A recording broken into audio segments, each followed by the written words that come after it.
May is here, and a time of light and life. It brings with it the soft winds of change and carries us into a time of warmth, beauty and abundance. And as Beltane approaches and spring shows off all her most wondrous colours, I too feel like a flower full of life.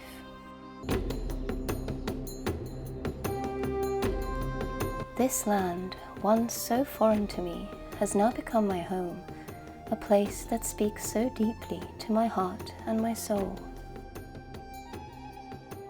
Over time, its language and song has become my own, its traditions and ways woven into the seasons of my life, its history and magic ever present and alive. The old Celtic festival of Beltane celebrates spring in all her glory and abundance, a reverence to the earth, a time of light, joy and fertility as nature shares her bounty all around and brings forth the most incredible foods and medicines at this height of spring and energy and the whispers of summer yet to come.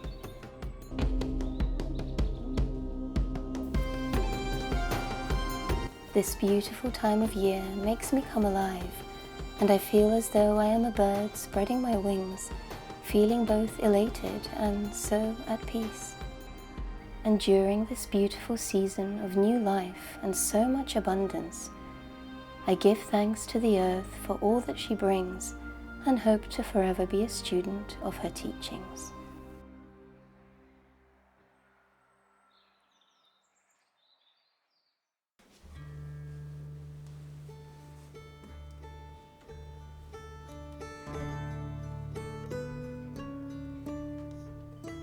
Wow, look at these lilacs. These colours are just so beautiful. While I was out and about, I was really lucky to come across some lilac bushes, and they had both the white and the lilac flowers, and I really wanted to take just a little bit of each type to craft something really special with them today. And I made sure, of course, to not take too many from one specific area. I gathered from a couple of different bushes to make sure that there was plenty left for the wildlife. But the smell is just so incredible. It is so fragrant and so light and just smells like spring, and it is just beautiful, and I'm really excited. I think today I really want to try and craft an infused oil with these flowers and also an infused honey. So these are some of the things I really love doing in herbalism, and I think that both hopefully will turn out pretty nice. So I'm going to try and do that now. So I'm going to first pick all the flowers off of the stems and we'll go from there.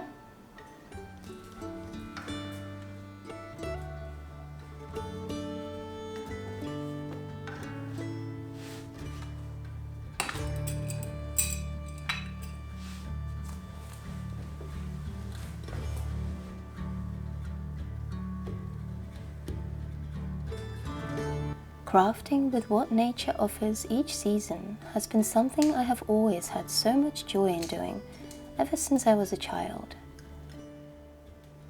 Some of my most treasured memories were picking wild rose petals with my grandmother to make into a delicious jam, or finding just fallen wild walnuts with my mother to craft into a healing tincture.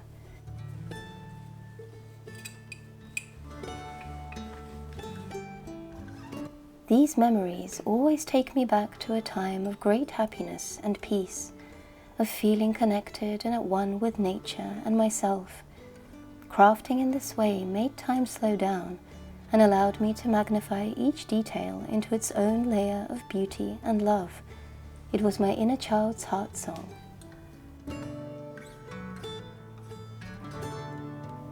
As I grew older, my career in ballet took me from city to city, and life became fast and full of responsibilities. My childhood musings became lost for a while, but never forgotten.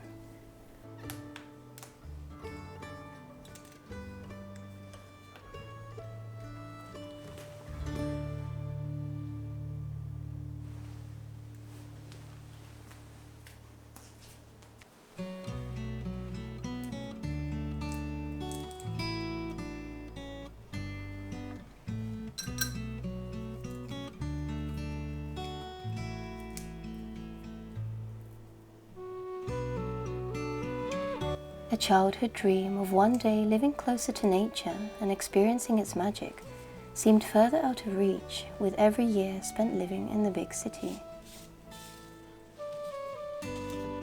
I longed so much to find peace and quiet in a place where it seemed impossible, to find connection with the earth again and balance within myself. With time, I realized that there was also much beauty around me waiting to be appreciated, and all I needed to do was to open my eyes and heart to it.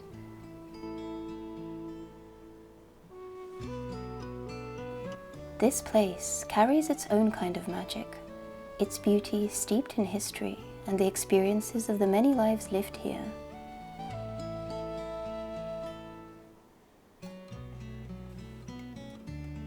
I decided that I wanted to accept an imperfect, slower life in the city and to forge a connection with this new land. By reconnecting with the earth, following the seasons and cycles of nature, the moon cycles, and spending time amongst the trees, I once again found the balance in myself I had been missing. By walking barefoot on the grass, foraging and appreciating each season, it reawakened my inner spirit and childhood memories and passions long lost, and gave me a new lease of life to pursue what I once loved.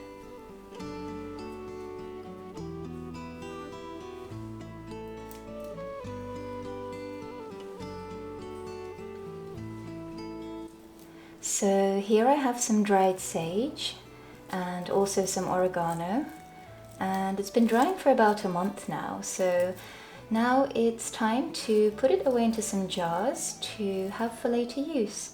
And it's really useful to have in teas for sore throats and colds, and just really good to have in general. So I'm going to put those away in some jars now.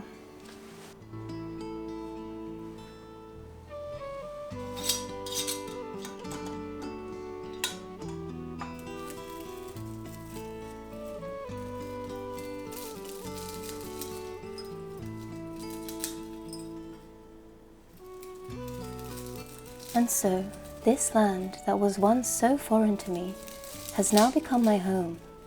A place, although imperfect, to me now feels so magical, and somewhere I can find peace, joy, my own way of being, and a slower pace of life, lived at one with the earth around me.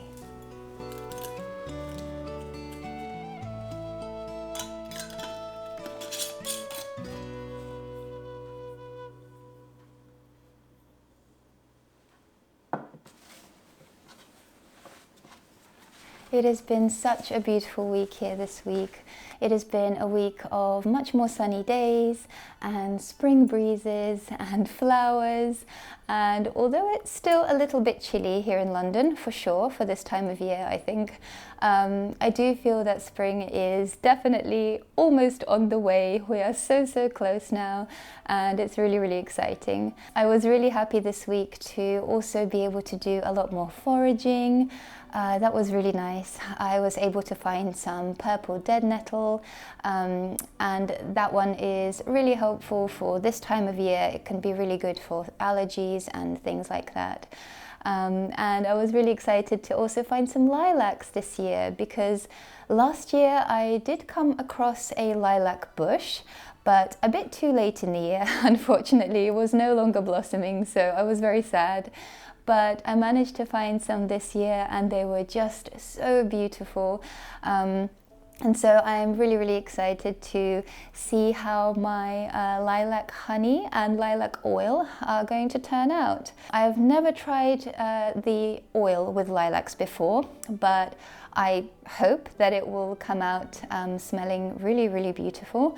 But the honey I am really excited about, because I think that is going to be super tasty. So I can't wait for those two things. So I'll keep you updated on how they go. But apart from that, this week I was actually reflecting on how it has now been 6 years since me and my partner moved into this apartment here in London, and how it was also in springtime. It was the kind of beginnings of spring. So this time of year is really special for me. I was reflecting actually a lot on how I realized that most likely we will have to spend a good number of our years here in this city, just due to our jobs and the nature of our jobs. And I remember just feeling quite worried that I would not be able to kind of go out and spend time in nature like I really love to do, and also to just do all the other things that bring me so much joy and happiness and peace, apart from my work. Although prior to living in London, while I was dancing and had my dancing career, I had also lived in other big cities, but somehow they didn't feel as busy and crazy as London does. I was worried that I would lose that connection to nature that I love so much, and doing all the things that I loved. Definitely in the beginning, when we first moved here, it was a very busy time. I was really preoccupied and kind of consumed with work and schedules. And I also started to try to build my ballet school, which is now my small business that I am so grateful for it, and it brings me enormous joy and happiness. And I'm always grateful for that. But after some time, I began to realize that I really needed to find ways of trying to slow down my life a little, because I was living it at such a fast pace, doing so much teaching, running from place to place. Even though I was a lot younger, I was living at such a fast pace, and I began to feel like this was not really going to be very sustainable long term, to live this way, and it was also not very conducive to the kind of person I truly am, and what I feel makes me live well and feel well. And so I realized that I really needed to find some ways to try to slow down my life a little, and that was going to be really important to help me physically, mentally, and also my emotional well-being. And the first thing that I did to try and help myself live more slowly was that I began to prioritize spending a lot more time in nature. So I began to go out and find places where I could just sit, nature spots where you can just sit and be at peace and be with nature. And it just brought me so much joy to just sit and breathe and observe the plants and the animals and just listen to the birds. I began to feel that as I was doing that, I really started to see my own life in a very different way. I realized that I could live differently, and that I could live more slowly, and that I did not need to keep living at this very fast pace that I had put myself onto, and that instead I could slowly begin finding a pace that was much more suited to me and what I needed. And so by doing that, and by spending a lot more time in nature, I actually began to feel like I was more connected to the seasons of where I live. And I also began to feel a lot more connected to the area and place where I live. And this made me feel a lot more rooted and grounded, and I think ultimately helped me feel a lot happier in myself and where I was. And I think that all these things together, they in a way also helped me kind of find my own spirituality and my own way of finding peace and being at peace with myself and where I was. And I also think that all of these things really kind of reawakened my inner child, and I managed to slowly find again the things that I was really passionate about, and I began to slowly start doing more of the things that I love and trying to bring more of them into my life. And even if it was just little things every now and again, but it really brought that joy and a sense of peace back into my life, which was really important for me. But I feel like for me, really, the biggest thing that really helped and started me on my journey was going out and finding that time and peace in nature. And that really, I can say, changed my life and my whole outlook on life, because I began to see all the most beautiful small moments, and I started to find a passion in all the little things, and I began remembering all the things that I loved as a child, and that they were actually all here in front of me, just in a different way, in a different form. And I realized that I could still find ways of enjoying those things and being in the now, being in the present, and appreciating all the beautiful flora and fauna around me, and all the wonderful things that you can find and forage and make, for example, and craft and be so creative. And I actually wanted to show you, I was looking through some old pictures that I found this past week, and I found a photo of myself where I must have been maybe 6-7 years old. But here I am in a little flowery dress holding a basket. So when I saw this, I realized that really nothing has changed since then. I am still that little girl. I still have my basket, a different basket, but I am still that little girl, and she has always been with me, and she has always brought me so much joy, and she has always, somewhere deep down, reminded me of everything that I always loved, and that was my passion, and it was so important to me. And by finding those things, I feel that they have been able to make my life not only slower and more peaceful, but also so much more full. And these past few years that I've been on this journey to live slower and come back to the things that I really love, I feel have been greatly influenced by spending time in nature and finding that peace, and ultimately finding my inner child once again. So I just wanted to say that, because I think that it is really all about the very little things, and things that maybe, just like nature, are always around us, and things we can always access, and they can bring so much peace and joy. And so I don't know if this may be helpful to any of you at all, but it was just something I was really thinking about this week, and this photo really triggered some beautiful memories and thoughts for me. So I just wanted to share, and maybe it will inspire some of you to go outside, sit in nature, and maybe just reflect and remind yourself of what you love and what is so important to you. But I really hope you have a wonderful rest of your week, and sending you so much love. Goodbye.